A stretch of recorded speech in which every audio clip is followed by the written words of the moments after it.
플라스틱. 인류가 만든 가장 위대한 발명품 중 하나이면서 동시에 가장 큰 골칫덩어리가 됐죠. 이게 과연 기적의 소지일까요? 아니면 우리가 세상에 풀어놓은 영원히 사라지지 않을 독인 걸까요? 오늘 이 플라스틱의 놀라운 두 얼굴을 한번 깊숙이 들여다보겠습니다. 이게 참 아이러니한데요. 한쪽을 보면 플라스틱은 정말 기적 그 자체죠. 자동차를 더 가볍고 효율적으로 만들고 집은 따뜻하게 음식은 신선하게 보존해 주잖아요. 심지어 우리 생명을 지키는 백신 용기나 마스크도 플라스틱이죠. 근데요, 그 동전의 뒷면을 보면 이야기가 완전히 달라집니다. 동물들은 이걸 먹고 굶어 죽고 우리가 먹는 굴에서는 수천 개의 플라스틱 조각이 나오고 결국 그 미세 플라스틱이 우리 몸속까지 들어오고 있거든요. 이 사진 좀 보세요. 바다에서 건져 올린 플라스틱 조각인데 여기에 선명하게 이빨 자국이 나 있습니다. 이게 뭘 의미할까요? 바다에 사는 어떤 동물이 이거 먹이인 줄 알고 한 입 베어 물었다는 거죠. 이건 그냥 쓰레기 조각이 아니라 한 생명체가 겪었을 고통의 흔적입니다. 아니, 그럼 이 플라스틱은 도대체 어디서 와서 어디로 가는 걸까요? 우리가 흔히 생각하는 것처럼 그냥 쓰레기통에 버리면 끈다는 문제가 아닙니다. 자, 지금부터 플라스틱의 진짜 일생을 한번 따라가 보죠. 모든 것의 시작, 저 깊은 땅속 유정에서부터 드넓은 바다까지 말입니다. 핵심은 아주 간단합니다. 플라스틱은 사실상 석유예요. 기후변화 때문에 전 세계가 자동차나 발전소에서 석유를 덜 쓰려고 하니까 이 거대한 석유 산업이 새로운 먹거리를 찾아야 했겠죠? 그게 바로 플라스틱이었습니다. 말하자면 이들의 생존을 위한 플랜 B인 셈이죠. 자, 그럼 플라스틱이 어떻게 만들어지는지 그 여정을 한번 따라가 볼까요? 먼저 땅속 깊은 곳에서 석유랑 가스를 뽑아 올립니다. 그리고 크래킹이라는 어마어마한 에너지를 쓰는 공정을 거쳐서 플라스틱의 기본 재료를 만들죠. 이게 아주 작은 쌀알 같은 펠릿이 되어서 전 세계 공장으로 팔려나가고 마침내 우리가 쓰는 물건이 되는 겁니다. 하지만 그 끝은 대부분 뻔해요. 땅에 묻히거나 태워지거나 아니면 바다로 흘러 들어가죠. 시작부터 끝까지 지구에 아주 깊은 상처를 남기는 과정입니다. 그런데 말이죠. 우리가 쓰는 플라스틱을 만드는 그 공장, 바로 옆에 사는 사람들에게는 이게 완전히 다른 이야기입니다. 미국 루이지애나에는 석유화학 공장이 밀집해서 암의 골목이라고 불리는 곳이 있는데요. 그곳에 사는 샤론 라빈 씨의 말입니다. 우리는 사형수나 다를 없이 살고 있어요. 이 오염이 결국 우리를 죽일 겁니다. 이분들에게 플라스틱 생산은 그냥 산업이 아니라 말 그대로 생존의 문제인 거죠.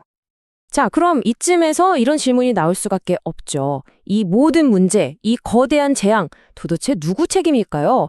이걸 편리하게 쓰는 우리 소비자일까요? 아니면 애초에 이걸 만들어내는 생산자일까요? 지금부터 이 끝나지 않는 거대한 책임 공방 속으로 한번 들어가 보겠습니다. 9%, 네, 딱 9%요. 이 숫자는 꼭 기억해 두셔야 합니다. 인류가 지금까지 만들어낸 모든 플라스틱 중에서 실제로 재활용된 비율입니다. 충격적이죠?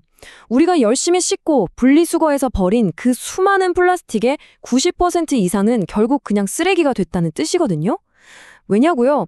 종류도 너무 많고 조금만 오염돼도 재활용이 어렵고 결정적으로 새로 만드는 것보다 돈이 더 들기 때문입니다. 우리의 좋은 의도면으로는 이 시스템을 바꾸기 힘든 거죠. 자, 이런 상황에서 플라스틱 업계는 뭐라고 할까요? 들어보시죠. 소비자에게 책임을 떠넘기려는 건 아닙니다. 하지만 결국 소비자들이 수요라는 강력한 무기를 가지고 있습니다. 한마디로 여러분이 안 사면 우리도 안 만든다. 뭐 이런 논리죠. 하지만 여기에 대한 반론도 만만치 않습니다. 케냐의 한 환경운동가는 단호하게 말해요. 플라스틱 오염은 소비자가 아니라 생산자의 문제입니다. 산업계가 아주 교묘하게 소비자 탓이라는 사기극을 벌여온 것뿐입니다. 사실 그렇죠. 마트 진열대를 온통 플라스틱 포장재로 채워놓고 소비자에게만 책임 있는 선택을 하라고 하는 게 말이 되냐는 겁니다. 사실 이 책임 공방 어쩌면 아주 오래전부터 치밀하게 계획된 결과물일지도 모릅니다. 한 전직 업계 로비스트의 증언에 따르면 1970년대부터 플라스틱 쓰레기가 사회 문제로 떠오르자 업계가 위기를 느꼈다고 해요. 그래서 그들이 세운 전략이 뭐였을까요? 문제를 해결하는 게 아니라 사람들의 인식을 바꾸는 거였습니다. 80년대 후반부터 대대적인 광고를 시작해요. 플라스틱의 문제점은 쏙 빠고 얼마나 멋지고 유용한지만 계속 이야기한 거죠. 그렇게 책임의 화살을 슬그머니 소비자에게 돌리는데 성공한 겁니다. 자, 그럼 이제 과거 이야기는 그만하고 미래로 가보죠. 해결책은 있을까요? 지금 플라스틱의 미래를 두고 정말 거대한 두 개의 비전이 팽팽하게 맞서고 있습니다. 완전히 다른 두 개의 세상이죠. 하나는 업계가 미는 첨단 재활용입니다. 이건 말하자면 이미 벌어진 일을 잘 수습하자는 쪽이에요. 재활용하기 힘든 플라스틱을 뜨거운 열로 녹여서 다시 기름으로 만들거나 새로운 플라스틱의 원료로 쓰자는 거죠. 반면에 과학자들은 요람에서 요람으로 라는 완전히 판을 뒤집는 아이디어를 내놓습니다. 이건 애초에 문제가 생기지 않게 하자는 거예요. 처음부터 쓰레기가 될 수 없는 물질, 즉 무한히 재활용되거나 아니면 흙으로 완벽하게 돌아가는 물질을 만들어서 쓰레기라는 개념 자체를 없애자는 겁니다.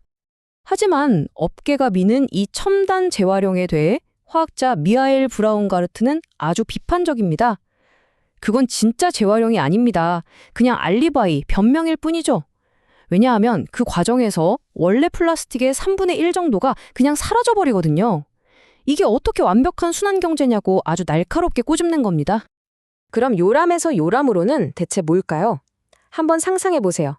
숲에서 나뭇잎이 떨어져서 썩으면 흙으로 돌아가 영양분이 되잖아요. 바로 그겁니다. 우리가 만드는 모든 제품이 쓰레기가 아니라 자연의 영양분이 되거나 생물학적 순환, 아니면 영원히 품질 저하 없이 또 다른 제품을 만드는 재료가 되는 기술적 순환 세상. 쓰레기라는 개념 자체가 없는 거죠. 이게 그냥 공상과학 같은 이야기가 아니에요. 이미 현실이 되고 있거든요. 신으면 미세 플라스틱 대신 흙으로 돌아가는 신발 밑창, 자연에서 완전히 분해되는 마스크, 심지어 버려지는 곡물이나 공기 중에 이산화탄소를 잡아서 만든 플라스틱까지 나오고 있습니다.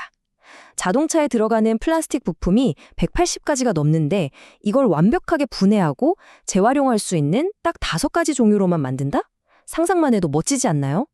이게 바로 요람에서 요람으로가 보여주는 미래입니다. 자, 이렇게 혁신적인 아이디어들이 나오고 있지만 현실은 그리 녹록지 않습니다. 우리는 지금 아주 중요한 갈림길에 서 있거든요. 앞으로 보실 데이터는 어쩌면 좀 충격적일 수 있습니다. 우리 행성이 어떤 미래를 향하고 있는지 함께 보시죠. 다시 한번 이 점을 꼭 기억해야 합니다. 플라스틱은 그냥 제품이 아닙니다. 이건 거대 화석 연료 산업의 미래 그 자체가 걸린 문제입니다. 세상이 점점 석유를 덜 쓰려고 하니까 그들에게 남은 가장 확실한 성장 동력이 바로 플라스틱 생산인 거죠. 그리고 이게 바로 우리가 아무것도 바꾸지 않았을 때 마주하게 될 미래입니다. 2050년이 되면 전 세계 플라스틱 생산량이 지금의 거의 3배까지 늘어날 거라고 합니다. 지금도 지구가 플라스틱 때문에 신음하고 있는데 과연 이걸 감당할 수 있을까요? 이 그래프는 단순한 예측이 아니라 우리에게 보내는 아주 무서운 경고장입니다. 플라스틱의 이야기는 아직 끝나지 않았습니다. 다음 챕터는 바로 지금 우리 손으로 쓰이고 있는 중이죠. 여기서 가장 중요한 질문은 이것입니다. 그 펜을 과연 누가 쥐게 될까요?